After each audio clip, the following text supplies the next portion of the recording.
بسم اللہ الرحمن الرحیم۔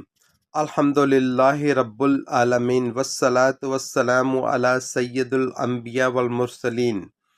میرے محترم بزرگوں، عزیز بھائیوں اور پیاری بہنوں، السلام علیکم ورحمۃ اللہ وبرکاتہ۔ آج ہم ایک نہایت اہم، نازک اور اصلاحی موضوع کے ساتھ حاضر ہیں۔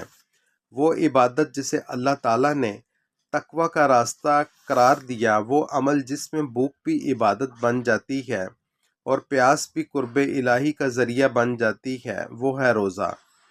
لیکن یاد رکھیے، عبادت وہی قبول ہوتی ہے جو نبی کریم صلی اللہ علیہ وآلہ وسلم کے طریقے کے مطابق ہو، ورنہ نیکی بھی نافرمانی بن جاتی ہے اور ثواب کی جگہ وبال آ جاتا ہے۔ صوفیہ کرام فرماتے ہیں، راہ عبادت میں جذبات نہیں، عطایت چلتی ہے۔ اسی لیے آج ہم یہ جاننا چاہتے ہیں کہ کن دنوں میں روزہ رکھنا حرام یا منع ہے، تاکہ ہماری عبادت بھی محفوظ رہے اور ہمارا ایمان بھی۔ وہ دن جن میں روزہ رکھنا حرام یا منع ہے: نمبر 1، عید الفطر اور عید الاضحیٰ کے دن۔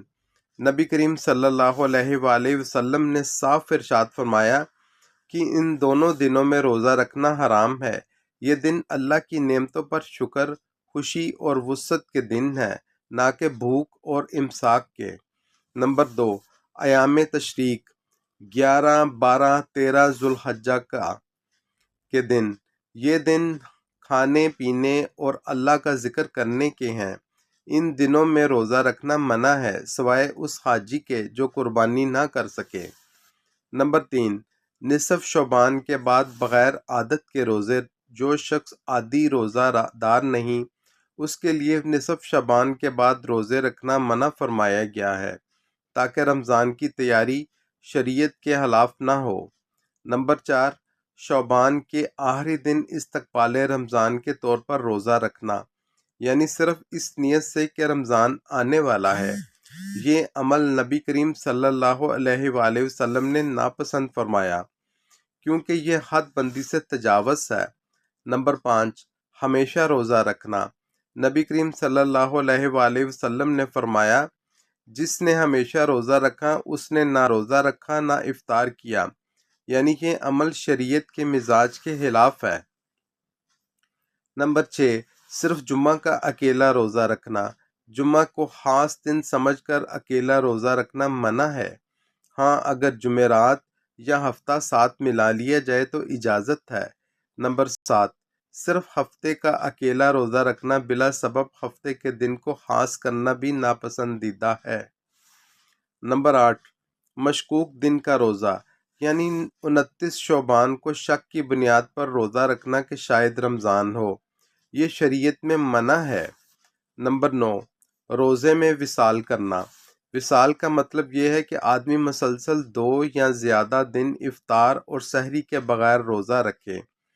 نبی کریم صلی اللہ علیہ وآلہ وسلم نے اس سے سختی سے منع فرمایا، کیونکہ یہ جسم پر ظلم اور سنت سے انحراف ہے۔ نمبر 10، شوہر کی اجازت کے بغیر بیوی کا نفلی روزہ رکھنا۔ جب شوہر موجود ہو تو بیوی کے لیے نفلی روزہ شوہر کی اجازت کے بغیر جائز نہیں۔ یہ گھریلو نظام اور حقوق العباد کی حفاظت کے لیے ہے۔ اے اللہ کے بندو، عبادت میں سب سے بڑا حسن اطاعت ہے، اور اطاعت کا سب سے روشن چراغ سنت مصطفیٰ صلی اللہ علیہ وآلہ وسلم ہے۔ یاد رکھیے، جو شریعت سے کٹ جائے وہ حقیقت تک نہیں پہنچتا۔ آئیے ہم نیکی بھی وہی کریں جو اللہ کو پسند ہو، اور عبادت بھی وہی جو نبی کریم صلی اللہ علیہ وآلہ وسلم نے سکھائی ہو۔ آج عہد کریں، ہم علم کے بغیر عبادت نہیں کریں گے، جذبات کی بجائے سنت کو اپنائیں گے اور اپنے اعمال کو قرآن و حدیث کی کسوٹی پر پرکھیں گے۔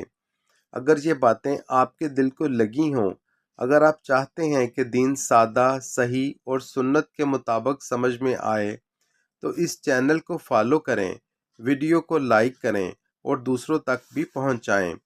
یہ صدقہ جاریہ بن سکتا ہے۔ شاید کسی کی عبادت سنور جائے، اور شاید کل قیامت کے دن یہی علم ہماری نجات کا سبب بن جائے۔ اللہ ہمیں صحیح سمجھ، اخلاص اور عمل کی توفیق عطا فرمائے، آمین یا رب العالمین۔